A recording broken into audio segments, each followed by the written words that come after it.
सूरदास के पद। ऊधो तुम हो अति बड़भागी।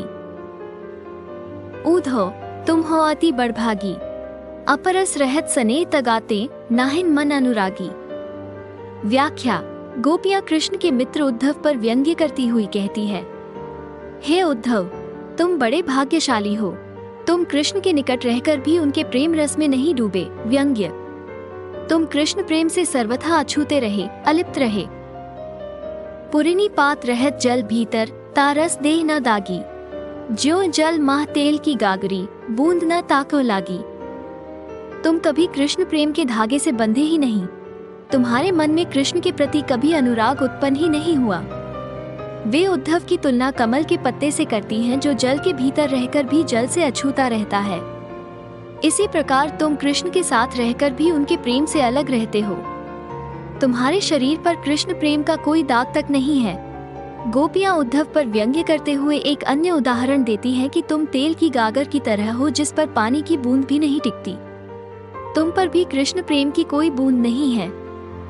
प्रीति नदी में पाँव न बोरियो, दृष्टि न रूप परागी। सूरदास अबला हम भोरी, गुर चाटी ज्यों पागी। गोपियां कहती हैं, अरे उद्धव, तुमने तो कभी प्रेम की नदी में पैर ही नहीं डुबोया, तुमने कभी कृष्ण के रूप पर मोहित होकर उनकी ओर दृष्टि ही नहीं डाली, इसलिए तुम मोहित नहीं हुए। गोपियां अपनी स्थिति स्पष्ट करते हुए कहती हैं कि हम तो बड़ी भोली भाली है, जो कृष्ण प्रेम में डूबी हुई हैं, जैसे चींटी गुड़ में पक जाती है। गोपियों का व्यंग्य ये है कि तुम विरह वेदना नहीं जानते, क्योंकि तुमने कभी कृष्ण के प्रेम का अनुभव ही नहीं किया। मन की मन ही मांझ रही, न कहिए जाय कौन पे ऊधो, न ही परत कही। व्याख्या।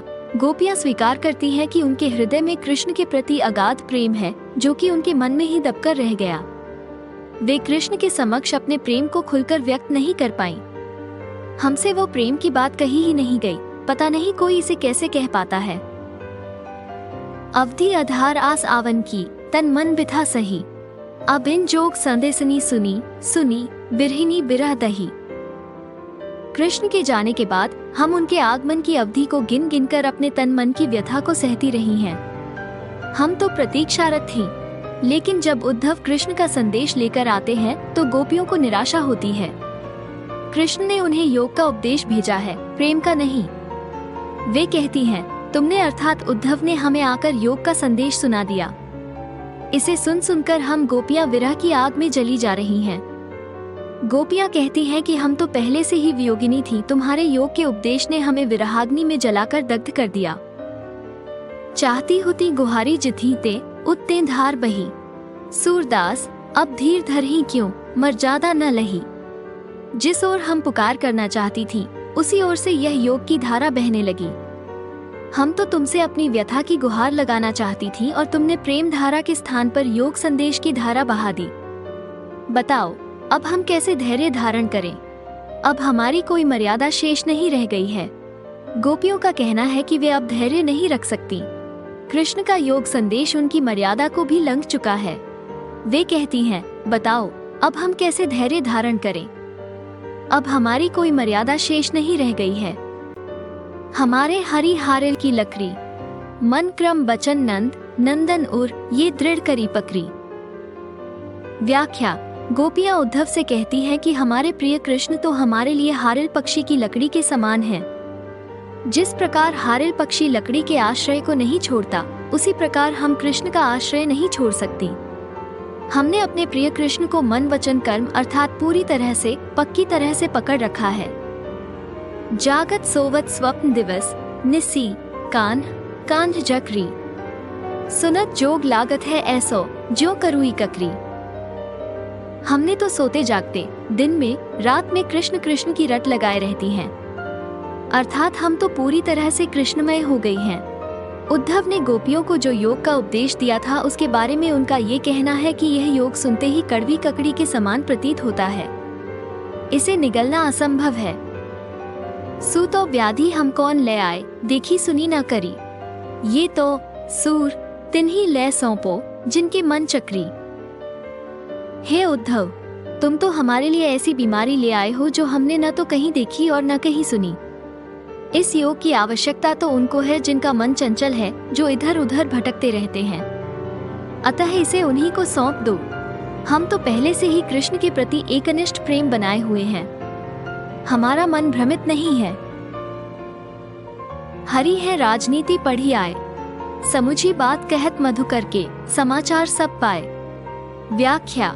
इस पद में गोपियां व्यंग्य पूर्वक उद्धव से कहती हैं कि श्री कृष्ण ने राजनीति का पाठ पढ़ लिया है, जो कि मधुकर अर्थात उद्धव के द्वारा सब समाचार प्राप्त कर लेते हैं और उन्हीं को माध्यम बनाकर संदेश भी भेज देते हैं। एक अति चतुर होते पहले ही अब गुरु ग्रंथ पढ़ाए, बड़ी बुद्धि जानी जो उनकी, जोग संदेश पठाए। श्री कृष्ण पहले से ही बहुत चतुर चालाक थे। अब मथुरा पहुंचकर शायद उन्होंने राजनीति शास्त्र भी पढ़ लिया है, जिसके कारण वे और अधिक बुद्धिमान हो गए हैं, जो उन्होंने तुम्हारे द्वारा जोग योग का संदेश भेजा है। ऊधो भले लोग आगे के, पर हित डोलत धाए। अब अपने मन फेर पाए हैं, चलत जू होते चुराए। हे उद्धव, पहले के लोग बहुत भले थे, जो दूसरों की भलाई करने के लिए दौड़े चले आते थे। यहाँ गोपियाँ श्री कृष्ण की ओर संकेत कर रही हैं, क्योंकि उन्हें लगता है कि अब श्री कृष्ण बदल गए हैं। गोपियाँ कहती हैं कि मथुरा जाते समय हमारा मन श्री कृष्ण अपने साथ ले गए थे, जो अब हमें वापस चाहिए।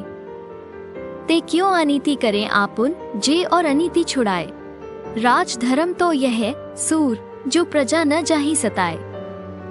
वे तो दूसरों को अन्याय से बचाते हैं, फिर हमारे लिए योग का संदेश भेजकर हम पर अन्याय क्यों कर रहे हैं। सूरदास के शब्दों में गोपियाँ कहती हैं कि हे उद्धव, राजधर्म तो यही कहता है कि प्रजा के साथ अन्याय नहीं करना चाहिए अथवा न ही सताना चाहिए।